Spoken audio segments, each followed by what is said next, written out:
वजारत इत्तलात और नशरियात पाकिस्तान और हुकूमत आज़ाद जम्मू कश्मीर ने BBC उर्दू के रास्तों की बंदिश से मुतालिक रिपोर्ट को हक़ाइक़ के मनाफी करार दिया है। वजारत इत्तलात और नशरियात के फैक्ट चेक के मुताबिक किसी गुमनाम जरिए के बयान को काबिल एतमाद तस्दीक के बगैर खबर की बुनियाद बनाने से एक मखसूस बयानी की तश्कील का तासुर उभरता है। आज़ाद जम्मू कश्मीर हुकूमत के फैक्ट चेक के मुताबिक BBC उर्दू का ये दावा कि आज़ाद जम्मू कश्मीर में पुलिस ने खुराक, अद्वियात और ईंधन ले जाने वाले शहरियों को रास्ते में रोक दिया, हक़ाइक़ के मनाफी है।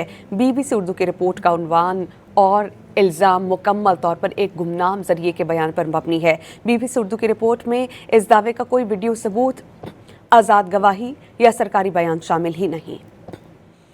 वजारत इत्तलात और नशरियात पाकिस्तान और हुकूमत आज़ाद जम्मू कश्मीर ने BBC उर्दू के रास्तों की बंदिश से मुतालिक रिपोर्ट को हक़ाइक़ के मनाफी करार दिया है। वजारत इत्तलात और नशरियात के फैक्ट चेक के मुताबिक किसी गुमनाम जरिए के बयान को काबिल एतमाद तस्दीक के बगैर खबर की बुनियाद बनाने से एक मखसूस बयानी की तश्कील का तासुर उभरता है। आज़ाद जम्मू कश्मीर हुकूमत के फैक्ट चेक के मुताबिक BBC उर्दू का ये दावा कि आज़ाद जम्मू कश्मीर में पुलिस ने खुराक, अद्वियात और ईंधन ले जाने वाले शहरियों को रास्ते में रोक दिया, हक़ाइक़ के मनाफी है। BBC उर्दू की रिपोर्ट का उन्वान और इल्ज़ाम मुकम्मल तौर पर एक गुमनाम जरिए के बयान पर मबनी है।